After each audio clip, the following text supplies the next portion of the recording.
Днес ще ви покажа как се приготвя рибай стейк. За целта ни трябва много горещ тиган. Сега ще го пробваме.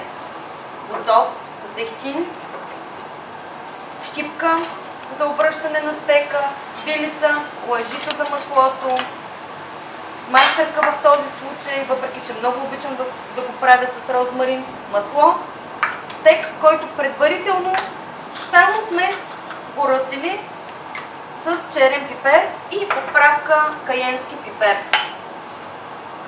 Така, стейкът е готов. В тигана се слага зехтин. Той е много горещ. Стейкът се хваща и винаги по-далеч от нас. Поставя се в тигана.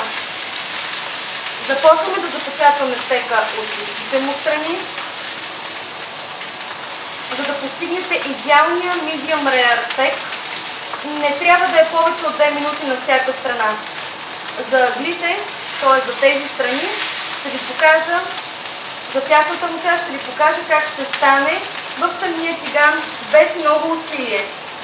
Всяка една от страните на стейка трябва да бъде добре запечатана, за да се запазят всички негови качества. Сол. Солта винаги в тигана, когато приготвяте месото.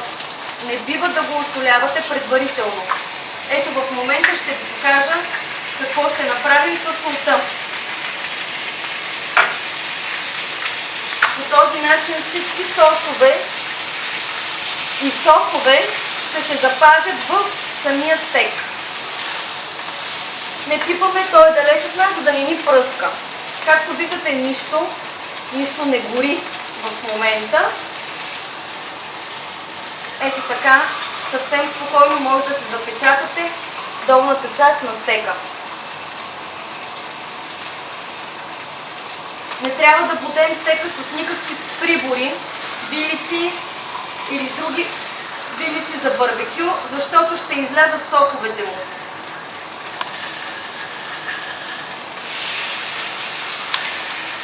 От другата страна, ето така. Ако имате морска сол, също би свършила добра работа, но е добре солта да бъде по-ситна.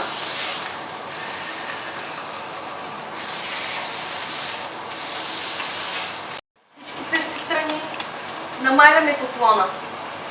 Слагаме маслото. Една хубава бучка масло ще свърши работа.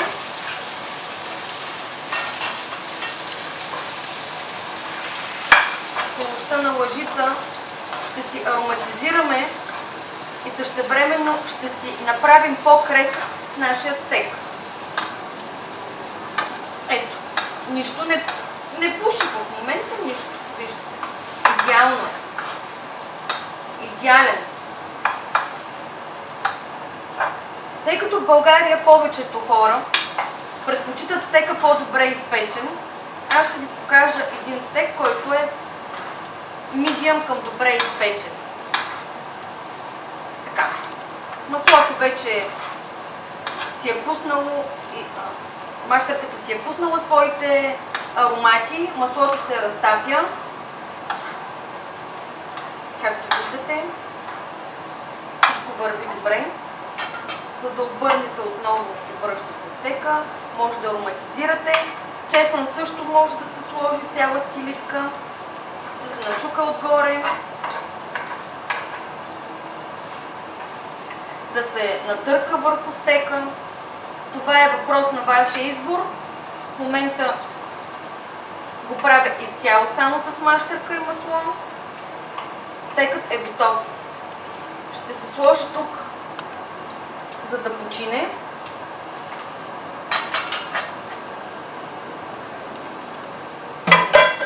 Тиганът не пуши. Трябва да почине за няколко минути. Уха е невероятно. Вижда се и цвета колко е добър. От всички страни еднакъв. Никъде няма пропуски. Естествено, мазнината на рибай стейк трябва да стои на самия стейк. Иначе няма как да бъде рибай в случая. сега ще го разрежем да видите цвета. Хващате с пръсти, чисти ръце. Ето един невероятен medium към well done стек. Може да видите целия нарязан. Ето така.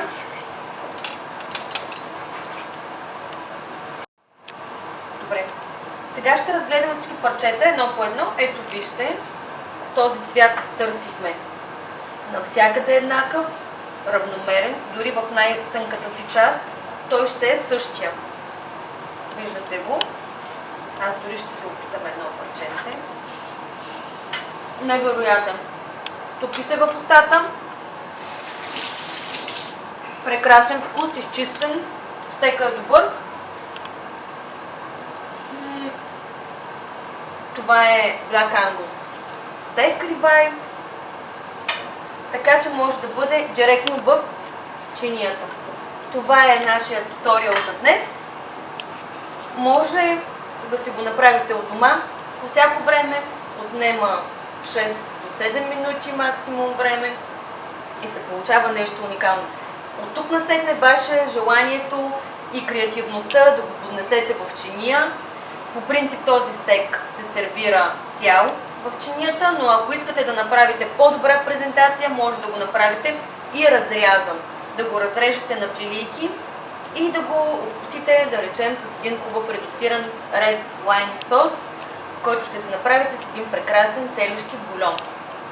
Следващия път ще ви приготвя нещо малко по-различно. Надявам се, че тази семпл рецепта за рибай стек ще ви е вкусна.